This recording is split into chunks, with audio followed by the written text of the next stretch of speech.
Welcome to Kankakee Podcast, where we talk about the people and places of Kankakee County.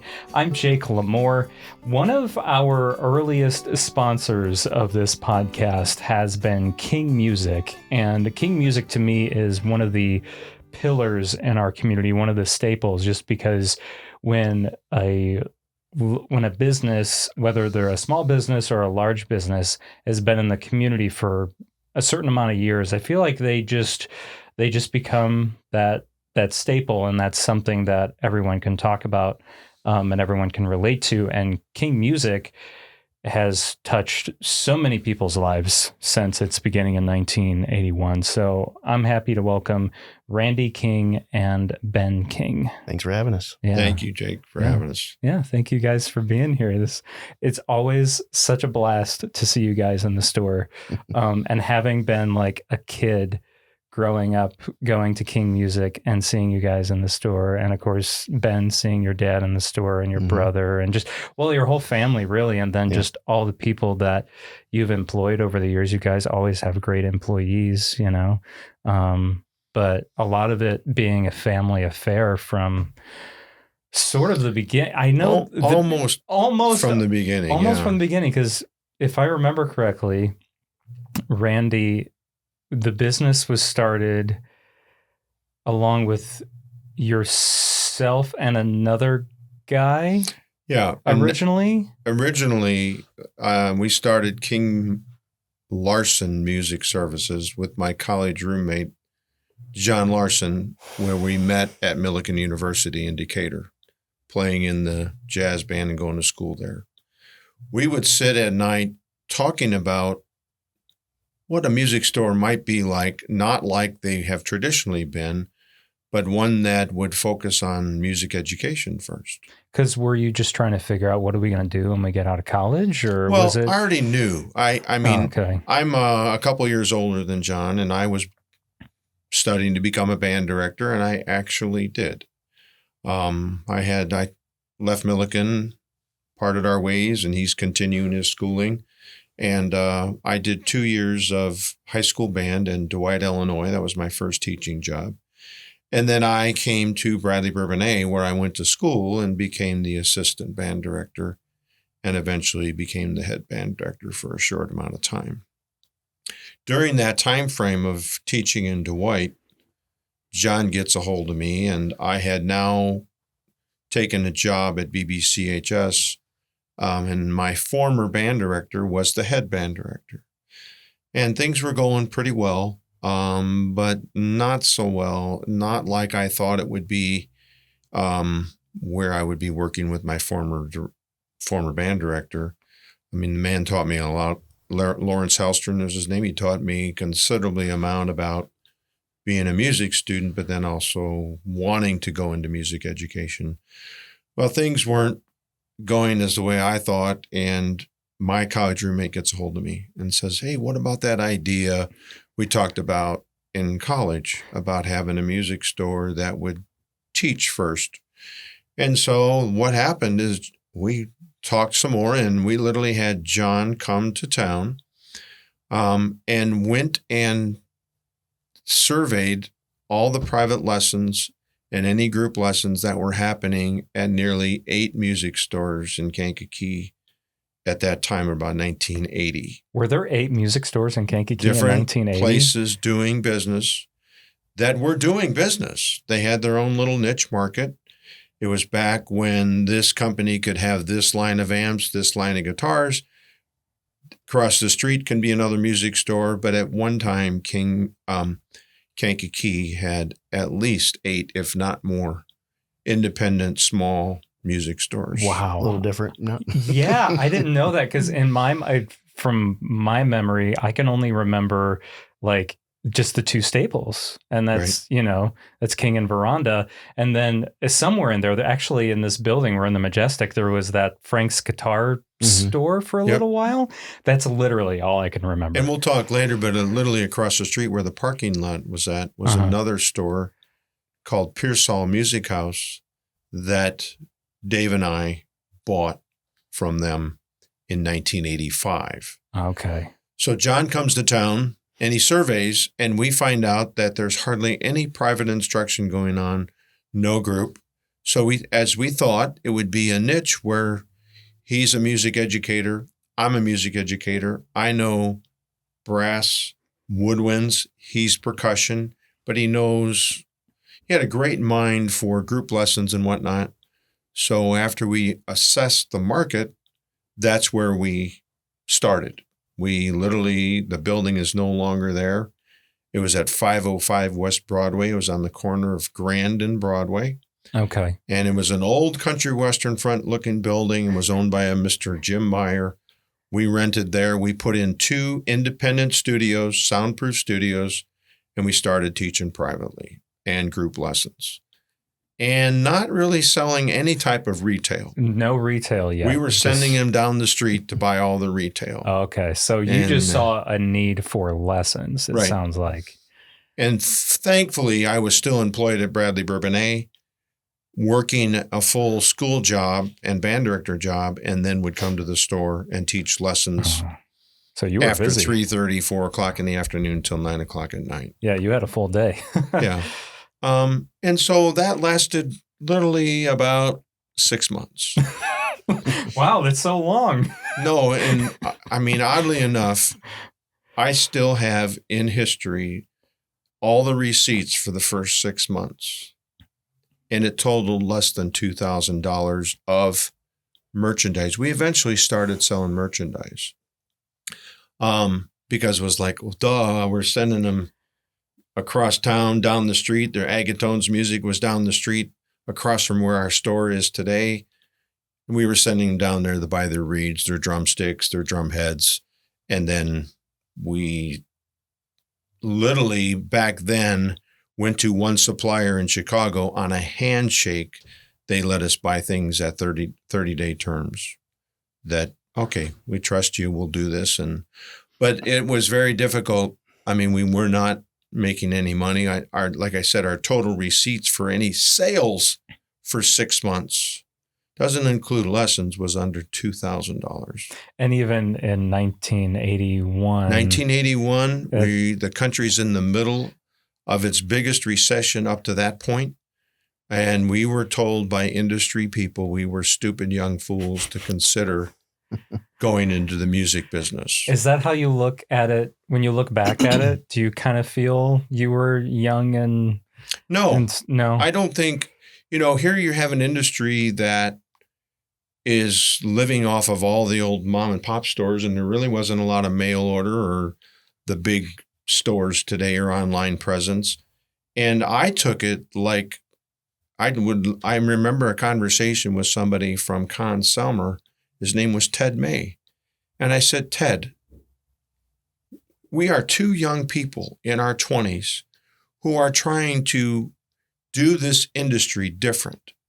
Teach first and then sell the products that they need. But education would be the focus, not just products.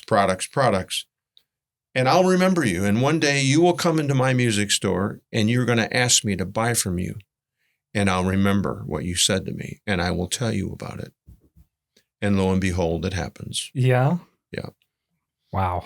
Yep. And I was nice about it, but I don't think anybody, and this is a mantra that I've tried to live by, no other adults should do anything about trying to stamp out someone else's dream or goals.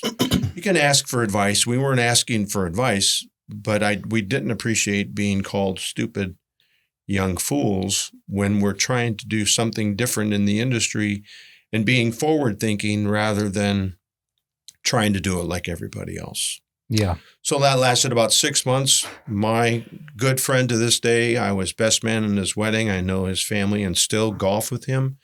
It was not for him. And I remember a conversation that his health is more important than this music business. Please freely go, pursue what you want. And that's fine. We remain friends to this day. And that's when I called Dave. And he was working for the Hornsby's family stores that were throughout the Midwest here in Illinois, and commuting back and forth to Morris every day as a new young baby, Joseph. And he was not so happy doing that. And I called him and I said, hey, because Dave and I, little did we know back when we were in high school, we had business cards printed up that said Randy and David King Music Services. We were teaching private lessons to people. In high school? In high school. Wow. No way. So little did we know, in a way, it's like self-fulfilling prophecy. It's that like foreshadowing. The seed was planted. And so I called him and said, hey, would you consider, I will still keep doing my job at Bradley Bourbonnais Community High School. He said, well, what will it cost me? I said, well, my initial investment was $5,000. So $5,000 will be equal partners and we'll move on from there. That was at that 505 West Broadway Street building. David is, we're two completely unique individuals. He has all of his wonderful benefits and I have mine. And it was the right move to make, and it turned out to be really great. By 1985, 84, 85, we moved to our current location at 670 West Broadway. We found out who owned the building. The building was in terrible disrepair, termite damage. And what was in there before? It was originally the corporate office for Rudy's Thrifty Mart stores. Oh, wow. No and way. That was their corporate hub. And what else is really great about this is when that building was built and when it was being turned into that, my dad was working on the job as a carpenter. Wow. And knew everything about the inside of the building. So he probably helped you. He helped us considerably. We literally bought 42 by 4s and then got the bank to provide and got the trust that we were buying it from to supply us with enough materials to repair the termite damage. So we literally moved everything down there in 1985. In fact, the first thing we watched in a waiting room that we remodeled was the Chicago Bears Super Bowl. Okay. And then by April, we were opened up in that new location. And shortly thereafter, we are at the Kankakee County Fair, and there's Veranda's Music Store there, Pearsall Music House Music Store there, and King Music is there. Back when it was more than, and don't take this wrong if someone's involved with, but it turned into a flea market. Whereas before in the expo center, there were actual businesses there.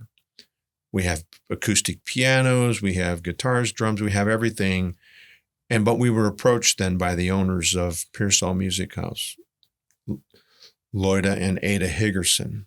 Lloyd Higgerson, some history. He was the band director at Eastridge High School. He also was conductor of the Kankakee Community Band at one time, but he also taught my brother how to play trumpet.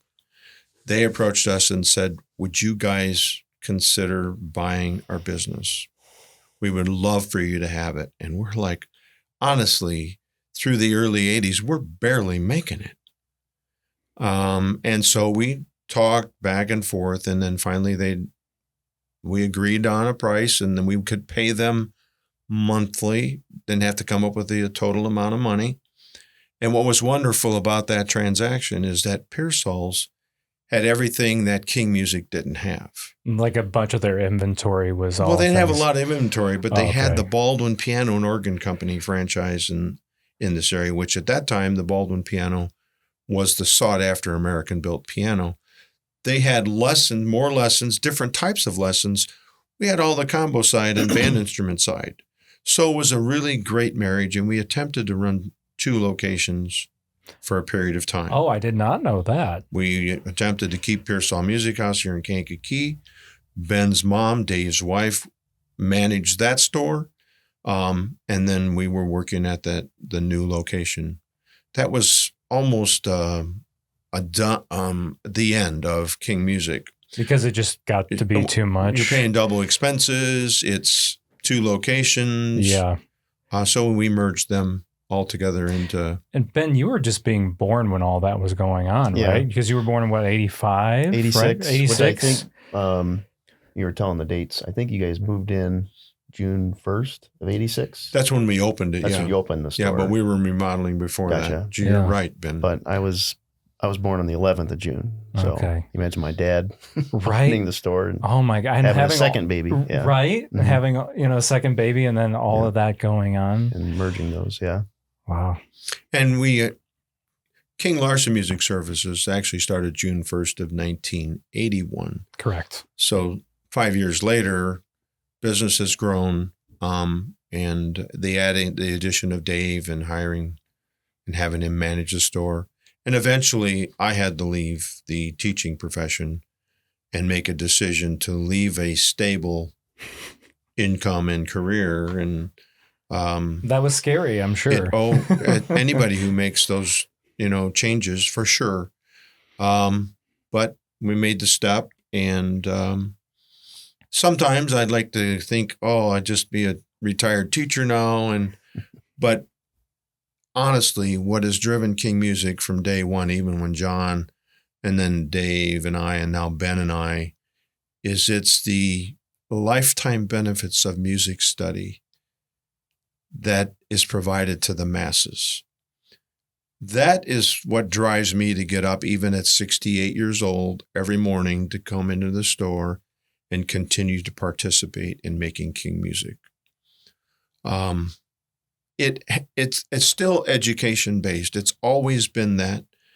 And we have touched multiple thousands of people now with, as you said earlier, of becoming unknowing to us, becoming a pillar in the community. And we're really not aware of that until the passing of Dave. Yeah. And then the outpouring of this community really told us, you have made, you left your fingerprints, and we continue to leave our fingerprints, our footprints, our mind prints, the people that decide to work at King Music, all of their contributions. And so the combining of the stores is where we're at in that history. And then we just continue to change and modify ourselves as necessary with the changing of competition, the other bigger stores in the state of Illinois impacting our community and our area. And then, of course, the proliferation of online retailers, the big guitar centers, the Sweetwaters, and then the change in how people's buying habits. It's just not the retail music industry that's being impacted now. I mean, we're seeing major chains closing left and right, and we're just trying to keep ourselves as a viable local option, and still provide what we can while we can. And of course, COVID was. Sure. So I've spoken enough. But if you probably have plenty of questions based on that. There's so many things, and of course, Ben, you getting into the picture, born in '86. What is your first memory of the store? My first memory would be, I only knew the new building, obviously. Right. Yeah. You only saw the old cowboy building down the road. You could literally, if you had a horse, you could tie it up out front. Maybe you should have. I never was in that building, but no, I think the first recollection I have is when you first would walk in the store, there would be a waiting room off to the right where there was a wall. You may remember that, but I feel like maybe. Yeah. I don't know. I can't remember what exact year the first time I went to the store, but I remember that going in there a lot when I was a kid. Yeah. My dad probably threw me in there. Hey, I got to work. I had at the time, I don't know, the oldest wasn't even Game Boy at the time. I think it was Atari something. I don't know. Okay. I just remember playing some in type there. of mobile. They had a TV in there, I think. There was. And I don't remember a whole lot of walking through the store at a real young age. I remember taking piano lessons from Carol Jensen, who taught thousands of kids at our store over the years. And that always gave me a warm heart, just a warm feeling going in for lessons because she was so great. And watching my dad and Randy and the employees that were there always treat people well. It was sort of just, you walk in, you sort of take it for granted when you're a kid. You do. You don't even realize it's just, you're just in Mom and Dad and Randy's music store, King Music. Every comes at school and says, "Oh, your parents own King Music." I'm like, "Yeah, oh, you must be rich." Sure. Right. Yeah. That's always that was always growing up. Yeah. When you're, so there was definitely pride there at a young age that you're being recognized because of your parents, of being good people. Yeah. Already at that time, they didn't know, but they were already a pillar. Even when I was a kid, it was already there. Everybody knew who the Kings were, King Music. So I was we didn't even go like way far back and starting at the beginning, but like, shoot, before you and your brother Dave went into business together, I mean, how many shows did you play as like the Swing Kings? Oh, you know what I mean? Like that. So many people. Well, that was another thing about Kankakee at the time, that at any given weekend there could be as many 5 live bands just on Broadway. Right? Yeah, Broadway at that time was. I mean, the bars were having live music. Our group was playing anywhere from 2 to 3 nights, Friday, Saturday, and Sunday. Even when I was in college in the late 70s, I would come home on Friday, play a gig. I had an open job at Security Lumber. They let me come in and clock in and work. And then I would play a gig Saturday night and sometimes Sunday afternoon and go back to Milliken. Help me pay for my college. But we were playing quite often and making very good money even in high school. All with the leadership of my mom and dad. Okay. And they're the getting ones that us were private lessons and really wouldn't let us get out of music. I mean, I was an athlete and playing basketball at maternity, in grade school. Okay. I didn't know you were an athlete. Yeah. Played basketball and I'm still, I got into softball. Go shoot some hoops I got into softball coaching for quite a while. That's right. I forgot, with your daughter, right? Well, early on at BBYSL, then in 9 years at MAC. Okay. But I don't want to talk, that's just, but I was an athlete. Right. And so we were going to maternity Catholic school there on the corner in 45. And one summer, Mom and Dad sit us down at the supper table. We're going to switch schools next year. And David, you're going to play saxophone, and Randy, you're going to play clarinet. I'm going into my 8th grade year. Now, looking back, I think it was a matter of economics. Mom had to start going to work to provide the type of what they wanted to provide. Was back in that era where moms were now leaving the home to go work. Yeah. Yeah. The at-home moms that are very important, but they felt that mom needed to work. And so we go. And I had to play London Bridges Falling Down for Joe Grislak to get into the band. I'm sure I could have played any, but I just remember shaking in front of the whole band and playing London Bridges Falling Down, and I'm in band. And pretty much was said, and you're not going to be able to quit until you're out of high school. So for whatever reason, they thought, even back then, that music should be something that we pursue as no different than any other discipline. I tried very hard to quit. David, remember I said he started on saxophone, but everybody knows him as one of the best trumpet players in the area. Yes, yeah. And that whole story, David's not going to band with Mr. Grislak. And back then, the band directors would call home and say, Mr. and Mrs. King, is Dave not in band anymore? And of course, I kind of recall, what? And I remember probably my mom, David, get in here. And Dave comes in and, what's this? You're not going to band? Nope, I'm not. So instead of having a battle about the saxophone, the question was, well, why not? I don't want to play saxophone. And the great question, well, what do you want to play? I want to play trumpet. And so they got him a trumpet. And then he turns into this unbelievable trumpet player. He was incredible. A sound as big as and full that I've heard anybody play. You would know him without even looking. Yeah. But that's kind of how we got into the music thing. And then shortly thereafter. Were your parents big into music too then? Is that where, or was it more of just like. Dad was a semi-pro football player. Oh, okay. And Mom, Dad maybe did a trumpet or something for a short time. And Mom did a little, but I don't know where. Oh, you're not going to be able to quit. I tried real hard all the way up. I played basketball my freshman year at Bradley. And then going into my sophomore year, my dad finally says, go up in your room, write down the pros and cons of both. Well, I'm already playing 3 nights a week, making money, and I'm not going to be an NBA basketball player.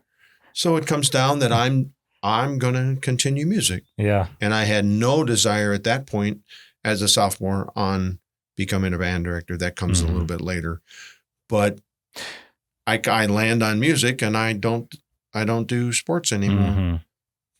But that leads into having that foundation for King music, like you and your brother being already so well known in the area for, you being a band director and also just playing in bands around town. I mean, that must have been a big help in, solidifying King music. And the King, my parents were well liked. My dad was a outstanding carpenter, job superintendent for Felicini Commercial Builders, well known.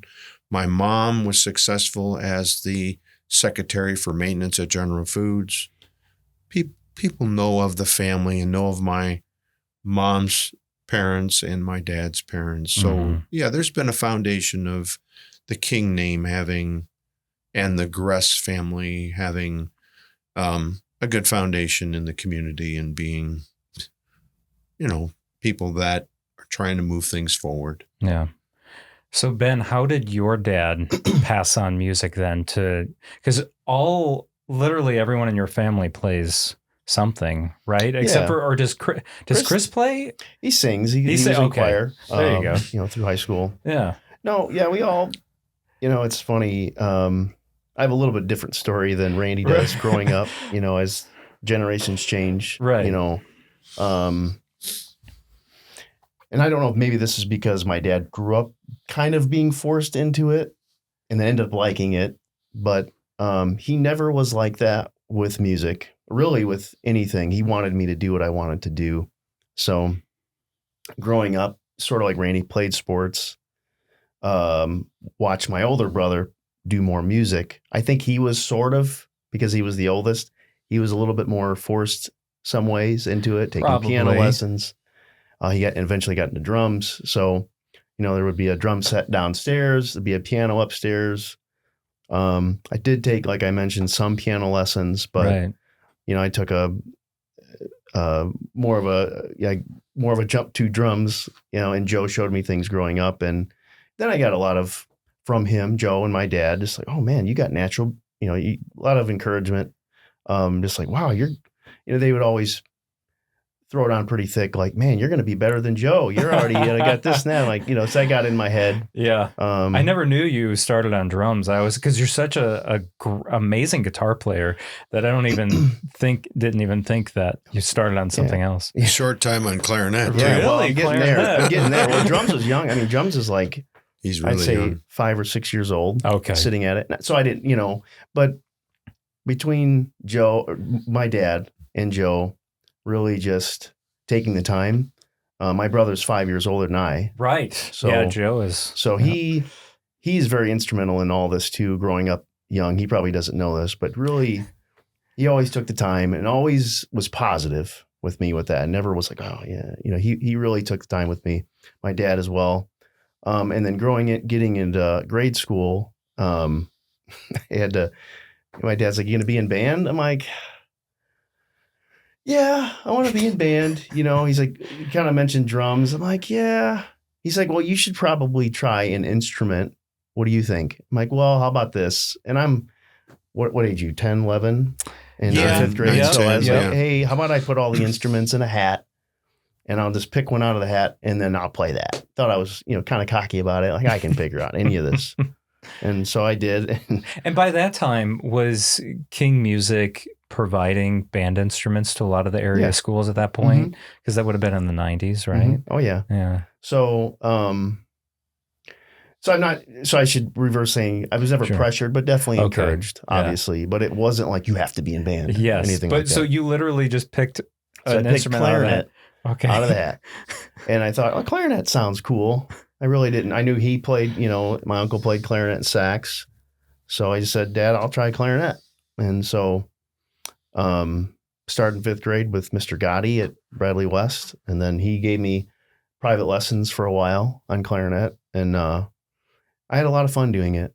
They would throw me up at fifth grade. I remember, my story of first time really playing in front of anybody, like by myself, was at Bradley Central at a fifth grade band concert, one of the first ones we did.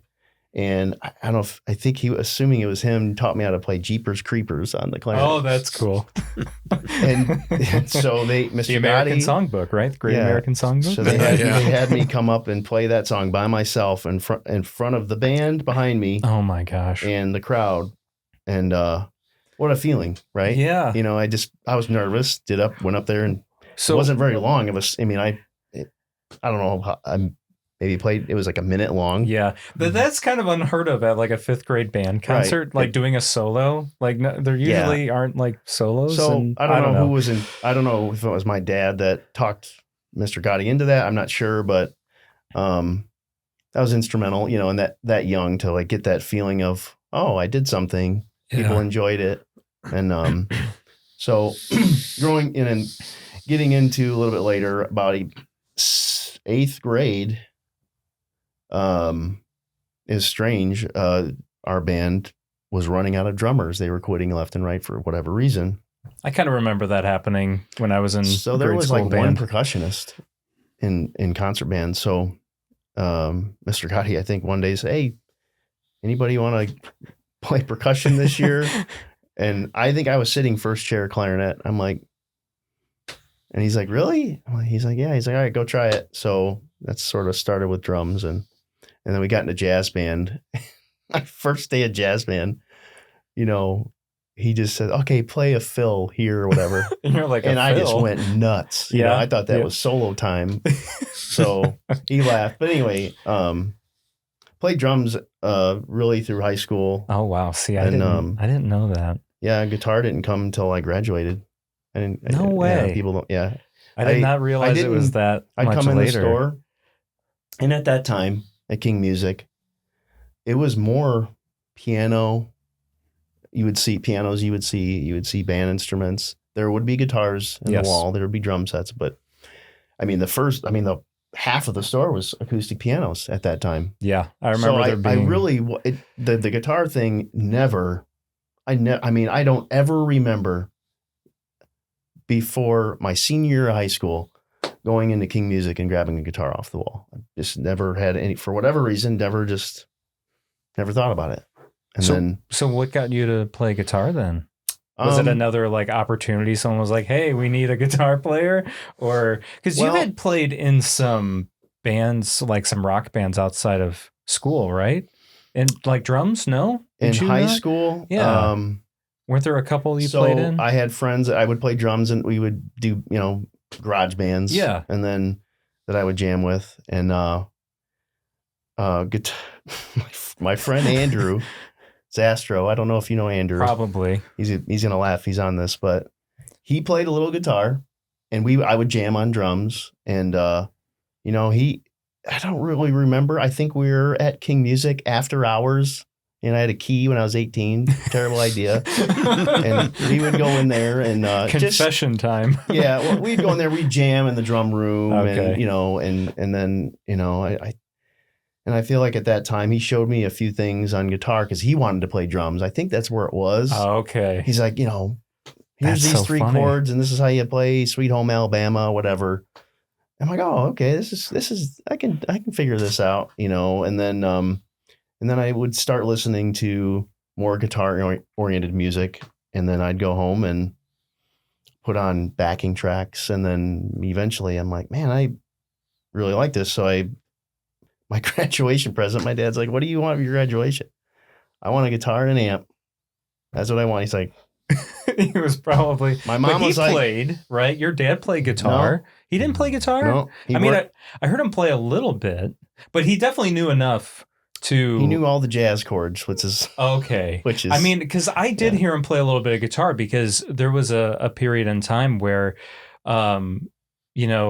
he did a lot of like the guitar setups and things like that, and so I would bring my guitars in to get set up. He knew enough. Yeah, but he always did a great. Like I liked when he would set up my guitars because I feel like he did a really good job. Yeah, that was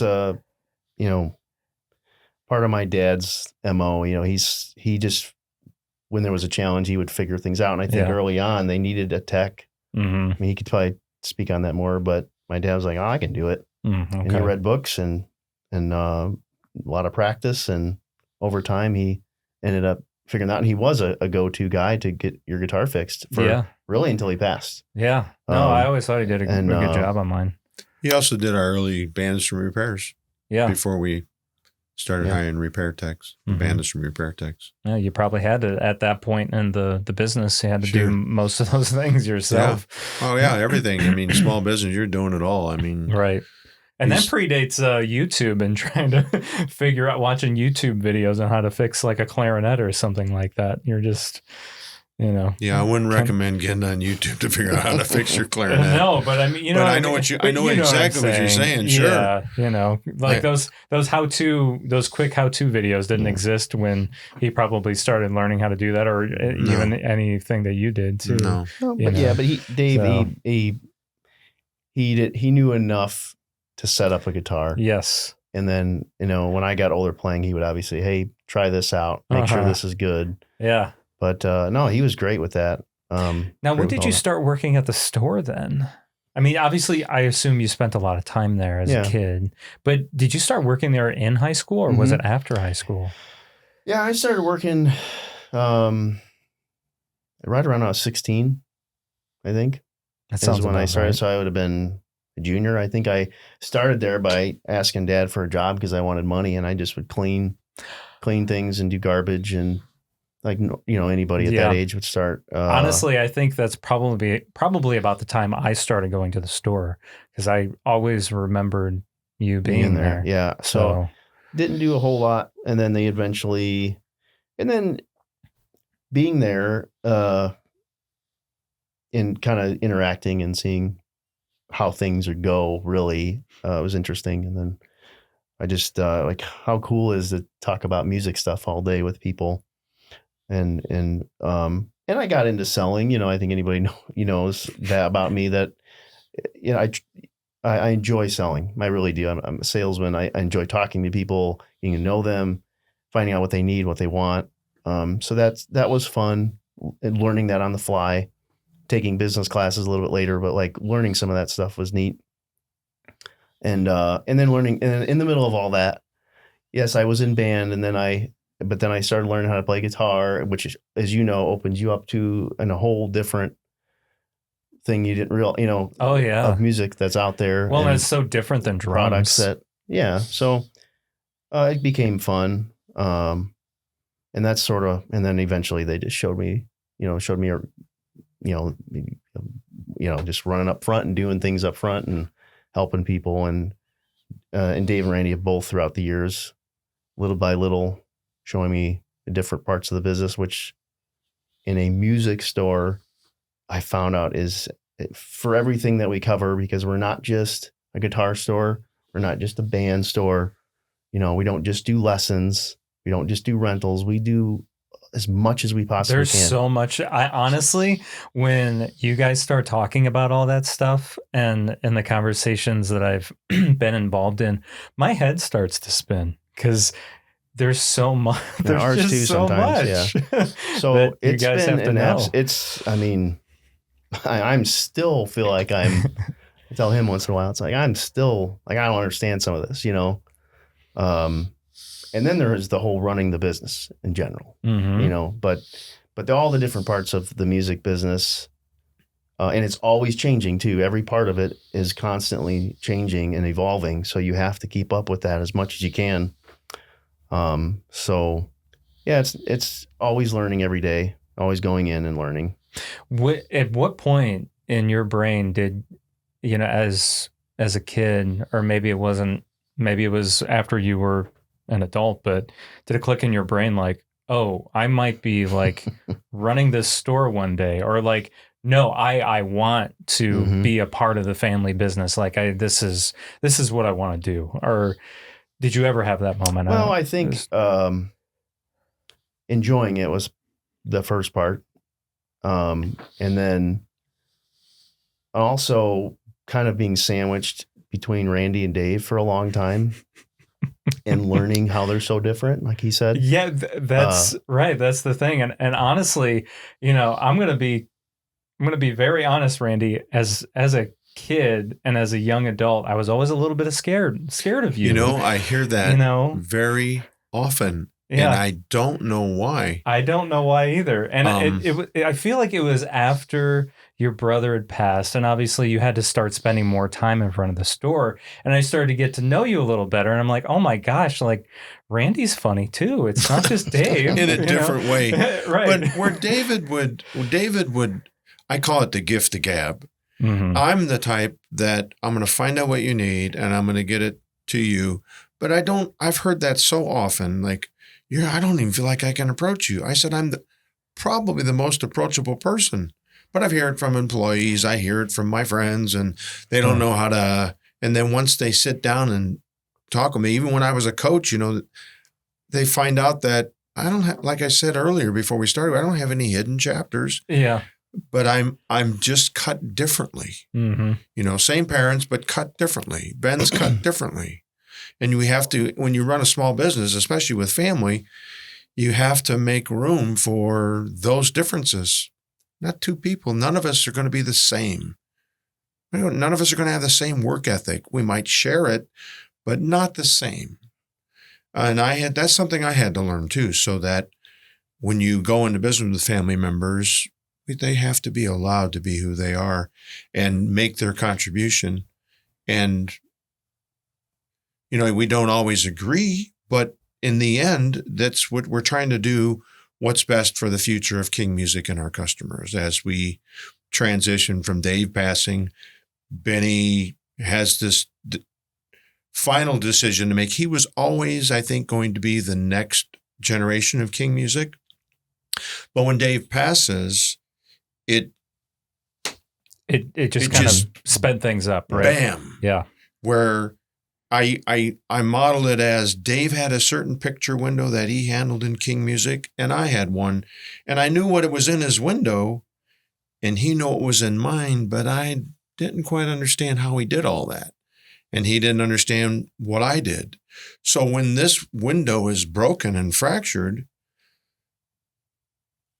Benny, I mean, you can imagine passing of your dad, and then he has to work out with his uncle how King Music is going to move forward and how he will eventually become the owner, where we sought accountant advice, lawyer advice, investment people advice, and have the things in place. Dave and I thankfully had things in place in the event if one of us were to pass or if we were to survive and be able to get into retirement. We had some great advice from customers that led us on the right path of how to set that up so when it does happen, we're at least financially prepared, not prepared for the immediate end. And now my nephew, Benjamin, is put into a role of sitting where his dad sits, trying to figure out what was in this window, how to slowly take on all the role of making decisions, and me trying to be a supportive, but yet him make those decisions and make his mistakes. And so that it's just not another window when I'm just done, or if I'm removed from the planet. I want to make sure he's more prepared than we were when we lose Dave to West Nile virus. And so what he has done and his addition to is monumental. We go through COVID, and I think one of the first things we purchase is $6,000 to own kingmusic.com. Is one of the first decisions. He goes, I think we ought to buy that website. And you're like what? Well, we did. But then he also then begins to take us in a direction that I'm not so schooled at. And what I'm specifically talking about is getting our presence online and get us to the ability to rent band instruments online, and not go as we traditionally do and go out and everybody signs a piece of paper. He's totally responsible for making that happen during COVID. And it was the right thing to do, because after we come out of COVID, everything is online. Everybody's renting online. Yep, that really pushed it. Benny is, I'm sure, scared at times, but he's taking on huge amounts of responsibility. And I really thank him for that. And he knows that. And I'm probably sure sometimes he doesn't always like it when I say, well, what do you want to do with King Music? Well, dude, I want to know what you want to do with it. But I think that's part of, it needs to be healthy that way and open. So he knows that I have to learn to pass it on. Yeah. And he's got to learn to take it on. Yeah. And it's a daily process. I'm sure it is. Through. I mean, I'm sure there's a lot been figured out since your dad passed. That's been 7 years, 6? Going on 8. Yeah. 8 years. 2017. Okay. I knew it was 17 or 18, but I couldn't remember. So, I mean,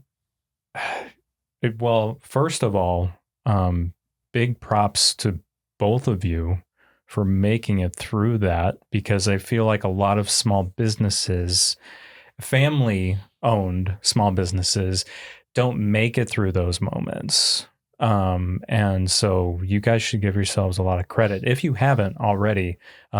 Just from, I don't know, I would hope a lot of people have come up to you since then and have told you that, just because I can't imagine what that's been like. And as Randy just said, I'm sure it's still a daily process. And then still just having COVID happen not that long afterwards. Right. And also the passing of your brother, Danny, too, not long after your father passed away as well. I mean, it's just, holy crap, It's a lot, but Ben would agree.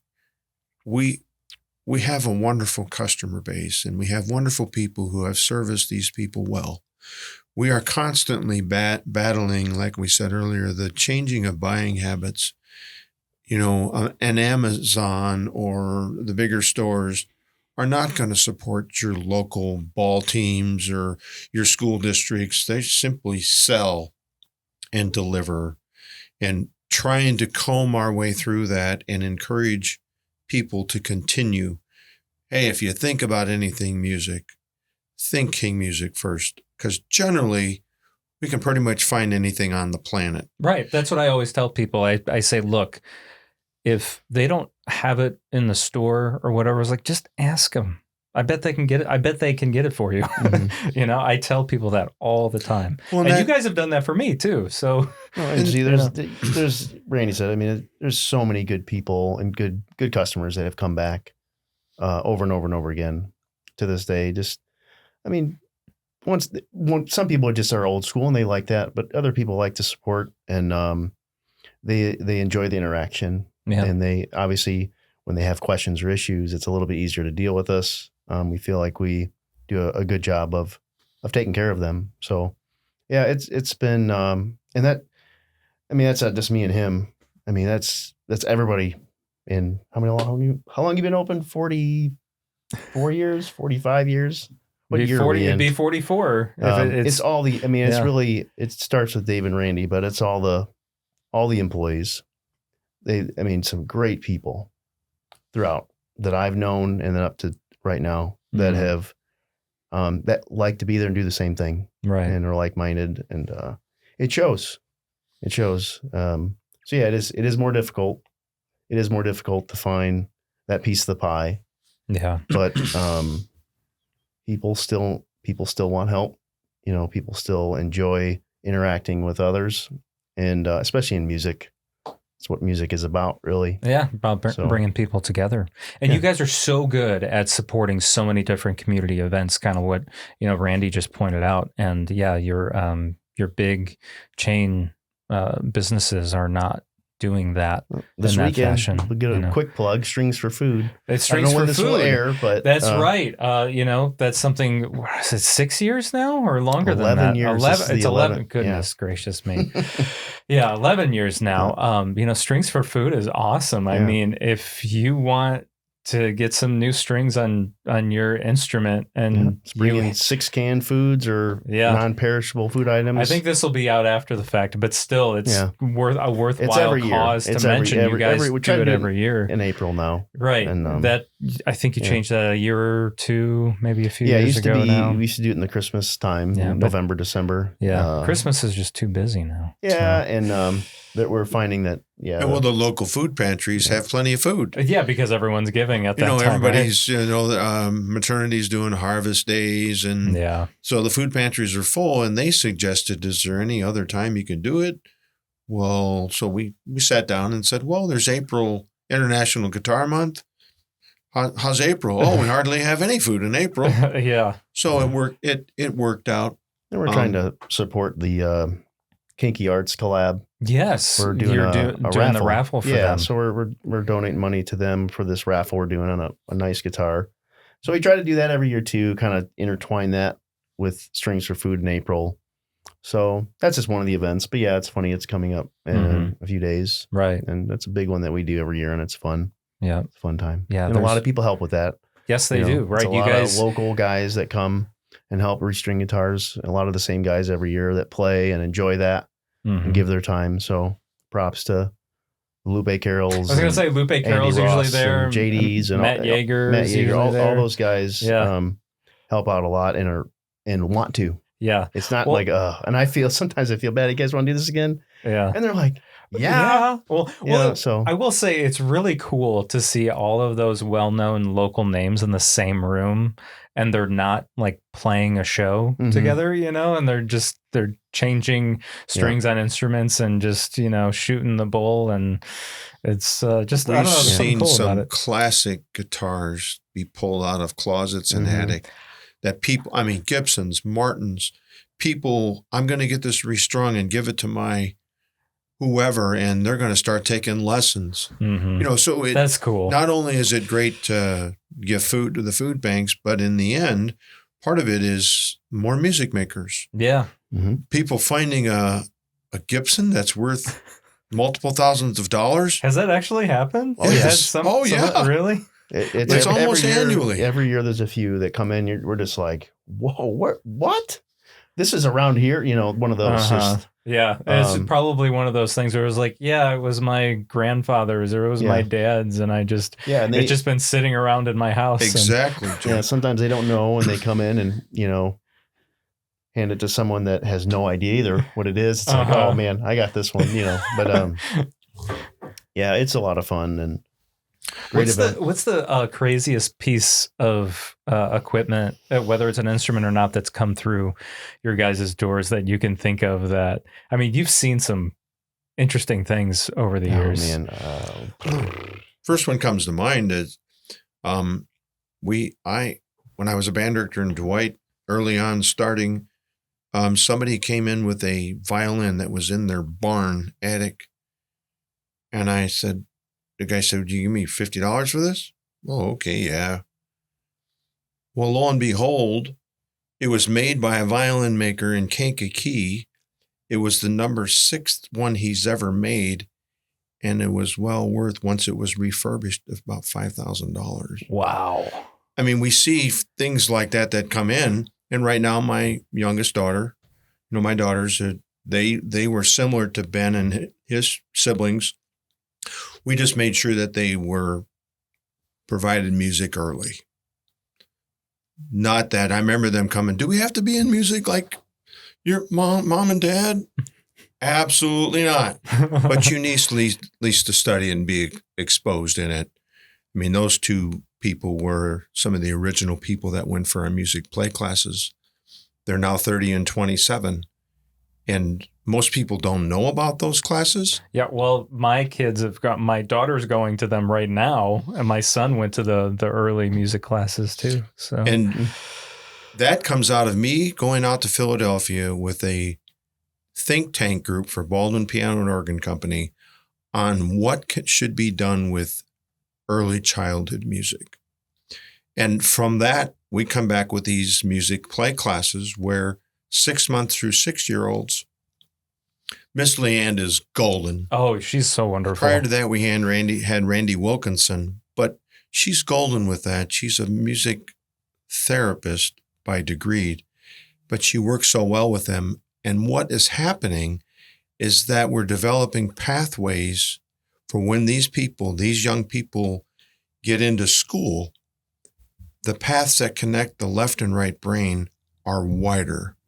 And so more information can pass between. I know it's detailed but the information passes through the two hemispheres so much better. And people used to go, "Oh, you're just saying that because you're the music store guy." It's marketing, yeah. I said, well, yes, it is marketing, but it's really, we don't make any money at the classes. What happens then over the course of now 30 some years, these people join band, choir, and orchestra, and they want to do music with other people because they're exposed 6-month through 6-year-olds doing music in a group with people rather than how we do it, where you start when you're 10 years old and you get a trumpet or whatever instrument and you're thrown in a practice room all by yourself, which goes completely against human development. It really does. So it's already it's a little back seat already. Go practice 30 minutes. What? I want to be outside with my friends. I know, that always seemed like a punishment, right?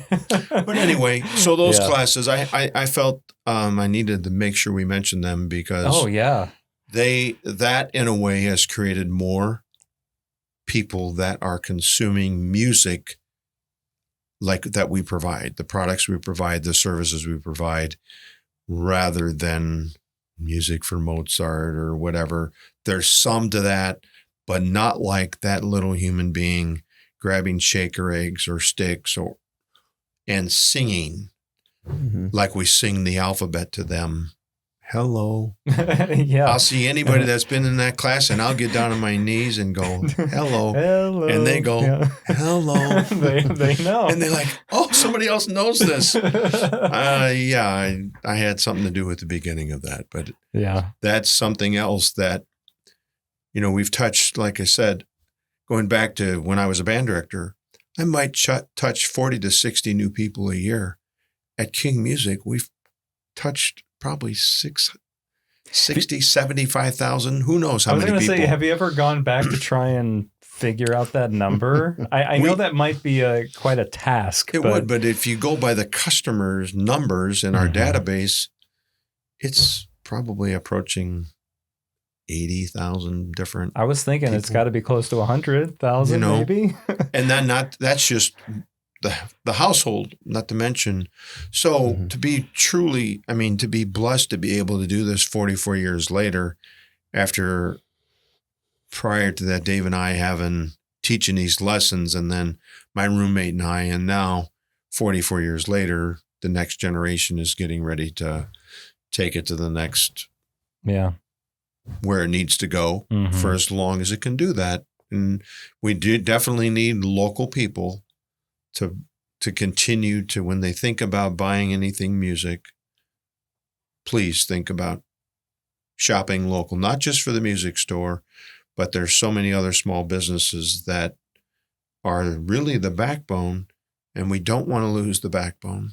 Yeah. Well said. Yeah, absolutely. So, but I don't know how you want to wrap this up and how long we can go, but honestly, we could go on forever. I know we could. Because you guys have so many great stories. You've lived so many different things. Any other instruments you've seen? That's where we started with this. Yeah, that's where we started. I mean, we didn't even hear what instrument you've encountered. I mean, I know you've encountered some interesting things. I mean, we've seen a lot of signed guitars by pretty famous guys. There was one came in from Van Halen.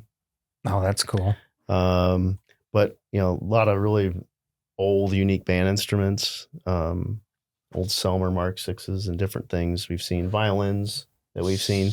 I mean, it's hard to narrow it down to one thing. There hasn't been anything like, I would say something you'd see on like, what's that show? Pawn Stars, $1 million guitar or something like that, or Hendrix guitar never came in, but yeah. Every year there's a few that trickle in. Like, oh, this is really cool. It's either really old or really expensive. And because if we don't sell it, we service pretty much we do end up seeing it, even if you don't buy it from us. Usually, yes. An instrument, anyways. We're really the only place left in town that services. Yep. So we end up seeing just tons of things from our area. Drums too. I mean, there was last year was a guy brought in, his dad passed away and he really didn't know what he had. It was like a 1950 something Ludwig. Oh, wow. I can't remember the model of it. Could go back and look, but I mean, in pristine original heads, had sticks that matched. I mean, had cases for it. I mean, everything was just cymbals. There was a cymbal in this thing that was an original Zildjian made in Turkey. We found that's wild, which is you don't see. No, I mean the cymbal alone. The cymbal alone was worth $2,000 or more. Gosh. It was a lot, but and the guy was like, "This, he was sort of." We called him and told him everything that was worth because we sold for him on consignment. Okay. And he's like, yeah, whatever. And I mean, had no clue or care. Yeah, he just wanted to get rid of it. Yeah. I mean, and obviously we're honest people. We're not we could have just said, I'll give you $500 for this. Yeah. But and then no, it worked out good. And but stuff like that happens. Oh, I wish I could narrow it down to. Yeah, but that's pretty cool. We see so many instruments. It's really hard to. I'm sure it is after a while. I mean, we keep a database that we could go back and look pretty far back of things that have come in, but it's pretty crazy. Yeah. What slips into our laps a lot of times. But yeah, it's part of the fun. Sure. Of the fun too. Oh, that's right. But I should mention too. I think the biggest thing for me is Randy is seeing people come in and taking lessons and coming out happy. And we put on a recital every year that I put on usually in the fall, late fall. And that's always like it sets me back, it puts me back level. Like sometimes a year gets tough, but watching our students play and show everybody what they've learned in front of their family and friends, it's really, really neat. So it brings you back and you're like, okay, that's why I'm doing this. Yeah. It's like, oh, this is worth it. It's like, and our teachers, I feel like we get so lucky with instructors that want to teach at our store too. And so it's seeing what they can do too. And you see these kids go in and out, but sometimes you don't really get to see what they're doing. And until maybe that recital. Yeah, and that recital. And then you're like, whoa. So the teachers are glad that we do it because some teachers don't have the means or space to do it. So we end up putting it on. We rent space at a church next to us. So we always do it there. But it's an all-day Saturday event, and I invite all our teachers and any students. They don't have to, but any students that want to perform. And it's adults and kids, and it's really neat. It's really, really fun. So that partly is very rewarding. Oh yeah. Yeah. So, and then when you see them come back in the store, you're like, man, you are insane. Right. Keep it going. Keep it going. So yeah, a lot of surprising people that the talents around here and, in our local music scene is pretty incredible. Yeah. Especially now, I think there's just a lot going on musically. There is a lot of genres, a lot of people playing, and it's just people coming out of the woodwork we don't even know of. And people don't even realize. Yeah. I think. And that's great to see. Yeah. Great to see almost like a little bit of a resurgence or a new wave, I guess. Right. Yeah. So I'm just curious, what does the future of King Music look like then? What is going on and what's the direction? Well, I mean, right now we're trying to get through some of the tough area we're in now, which we are. We're going to get through it. Continue to improve our services as we always have. Continue to adapt to the times. Randy was talking about online. We're constantly changing that too. We're working right now with possibly a different platform to even get more online presence, so we can be able to get some of that. Have more products online. Yeah, more products. Yeah. Obviously, the online rentals has been a game changer since 2020. It's been so much easier and faster and more accurate and probably because you're not losing paperwork. Yeah, so that's been good. Still focusing on what's important too, and that sometimes that's more difficult than you would think. Running a business, what really is the foundation of why people come in here. You definitely got to keep your eye on that, because if you waver too far off and you only think about maybe we got to sell to stay open, that is true, but what are you selling and who you're selling it to, and why are they buying it from you? And you kind of keep your focus on improving that part. And I think we are. And, I think the foundation of just educating people, especially in music lessons, that will keep the driving force there and treating people right. So yeah, I mean, just expanding that way we can. Maybe someday getting a bigger place if needed. But that's where we're at right now. And there's a little bit of transition with him getting into the retirement age. So me figuring out how to do it all, or, so that's been some challenges there too, but we're definitely working it out. And, he's making it as, I wouldn't call it, he's not making it hard, but he's making it easy as it possibly can. And he's helping me as much as he can. That's great. He's been still the pillar of King Music. So, it's been a good situation. Those transitions are tough, so it's good that there's, cooperation going on. Oh, there needs to be, if you want to continue, there needs to be. And there's been several times along the way where King Music was at an ending point, and perseverance, changing, continue to modify yourself, listening to customers, trying to provide more, trying to be competitive in pricing. All those things play into it, but we can't do it without local customer. Being online, and even another thing we didn't mention, but we do have, we touched on it briefly, we do consignment, where you bring instruments in that we think we can move, and you make sure they're in good playing shape. That's been helpful. Selling them online through the Reverb music channel.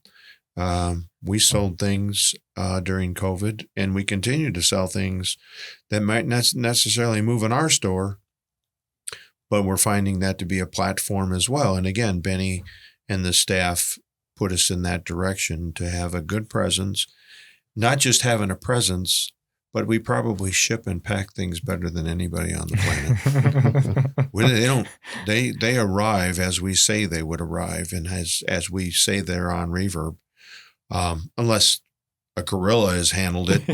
But we pack and spend a considerable amount of money packing that, so that trombone recently, from a trombone that might have been played during the Glenn Miller era of music in the trombone section, arrived safely where it went. And people then responding like, wow, it's exactly what you said it was, or a guitar. Yeah. I've seen some of the boxes you guys use when you ship stuff, and you guys buy the good boxes. Yeah. We don't want them back. We want them. I mean, if you're going to sell online, we don't want the stuff to come back, and we want to make sure it's everything we say it was, and we describe it the way it is. And our reviews show that, that people are extremely happy. Wow, we got it fast. I mean, usually it's leaving in a day. Yeah. If not the same day. So there's just been a lot. So the future is continuing to modify ourselves, change ourselves as the market changes, continuing to educate people why it's so important to shop local. You know, we're hiring local people. All those things play a part in it, and just think and attempt. And all we want is an opportunity to continue to provide as much music and not drive down every street at Christmas time and see multiple guitar and keyboard boxes that came from someplace else, which is fine. We understand that, but we have the same thing right here in the Kankakee area. Yeah, we absolutely do. And you can look us in the eye and you can tell us you like it or you don't, or we're going to do everything we can to make sure you're satisfied and you leave with what fits you, not what we're trying to just sell. Yes. And that's always been something that King Music has done. It needs to fit the person. Otherwise, it doesn't work. No, it will not work. And it will not continue. But King Music is just such a local treasure. I'm so thankful you guys are in the area. And, thank you for being so supportive of Kankakee Podcast as well. We truly, truly appreciate it. Yeah, absolutely. So, yeah. Is there anything else that you guys want to add? I think we touched on it briefly, but, there's the health of music. You mentioned all of that. You mentioned our local school music programs. We mentioned the different theater groups, the art organizations, all the musicians playing. We're very thankful to be a part of strengthening that music community and that arts community. We know that we are a part of it. We're not all of it, but it's good to be a part of that happening. We have a symphony orchestra. We have the Kankakee River Valley Wind Ensemble. We have a New Horizons band that King Music helped, along with all of that, put together. We have the Kankakee Community Band that's still playing for years in this community. We have the River Valley String Ensemble. Yeah, there's a lot. We have the River Valley Choir. The resurgence of the symphony orchestra, always having choirs now on their programming.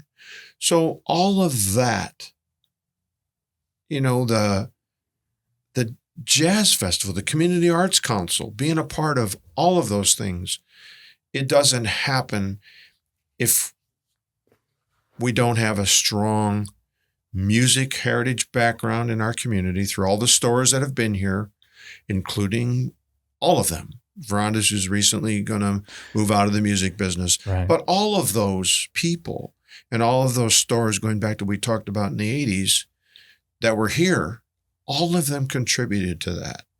And just to be fingerprints in all of that and have something to do with it directly and indirectly, probably more than we know. Yeah. So we're thankful to be able to still be here 44 years later and be able to continue to do that for Kankakee and the surrounding area.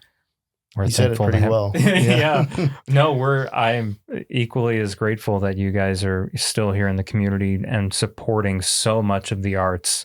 I feel like it's hard to look at something in the area that's artistic and not see King Music attached to it. And that's great. That's so great. So thank you guys for supporting the arts community so strong. Well, thank you for Kankakee Podcast. Yeah, you're welcome. This was fun. Thanks for doing this. Yeah. Appreciate it very much. You're welcome. That concludes this episode of Kankakee Podcast. I'm Jake LaMore. Thank you so much for listening. Please hit that subscribe button if you haven't already and leave us a rating and review on Apple Podcasts and Spotify. Follow us on Facebook, Instagram, and LinkedIn at Kankakee Podcast. Shout out to Stephanie Vanderweide for supporting the show each month through Patreon. If you want your name announced on a future episode, you can sign up at patreon.com/Kankakee Podcast. Special thanks to our sponsors, Chicago Dough Company, Noble Dairy Queen Stores, Frank's Appliance Center and Sleep Source, Pigosh Engineering, King Music, Little Me Studio, Taco John's, D. Westfall Jewelers, and Edward Jones Financial Advisor Adam Elroy. Kankakee Podcast is produced by the fine team at Pathfinder, a full-service marketing agency in downtown Kankakee. Learn more at yourpathfinder.io. Our theme song is by Lupe Carroll. This river